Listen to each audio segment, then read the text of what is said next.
sekarang Abang Beza nak review ayam goreng YFC. Tapi kali ni Abang Beza order ayam Korean cheesy spicy. Tu dia. Okey, so korang tengok tu dia. Bismillahirrahmanirrahim. Jom kita makan. Okay, koma. Nampak tu. Rasa juicy kat dalam dia. Pedas dia tak terlalu pedas.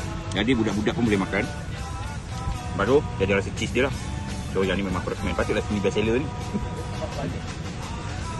Untuk ayam cheesy Korean sini, aku beli 9/10. So kat sini juga ada jual air lemon tea. So air lemon tea dia ada ramuan special. Ramuan special. So dia macam tu je. Jom bismillah.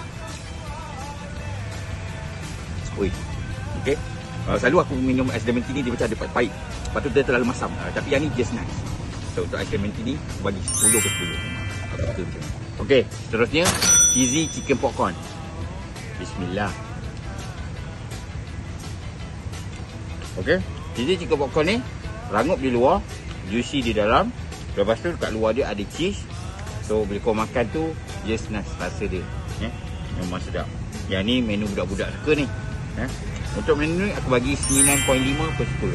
Ni dekat tangan aku ada nasi ayam. Okey, jadi aku nak review nasi ayam ni macam mana rasa dia, macam mana pergi dia lah. Bagi aku nasi dia ni memang sedap. Memang kata memang cukup rasa lah. Kalau makan nasi saja pun memang sedap. Jadi kita cuba rasa dengan ayam tadi.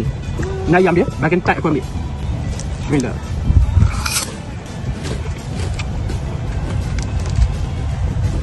Okey, aku jujur aku cakap ayam ni memang rasa dia cukup, memang lengkap, memang kata rangup dia tu, garing dia tu memang semua dia. Memang cukup lah.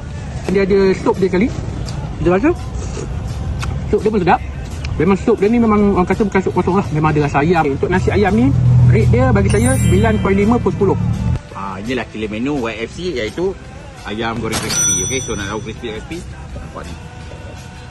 Tu dia panas-panas lagi. Nampak tak ada juicy dia. So jom kita try. Bismillahirrahmanirrahim.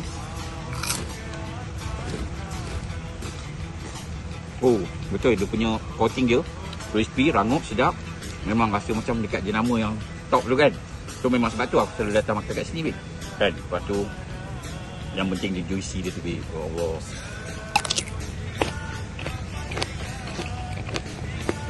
Memang berhala dengan harga RM3 pun dapat ayam goreng crispy di sana. Ya.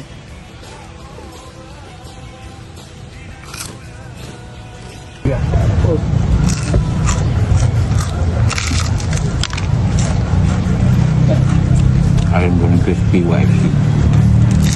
Okey, untuk ayam goreng crispy dekat YFC ni aku bagi 9.5/10.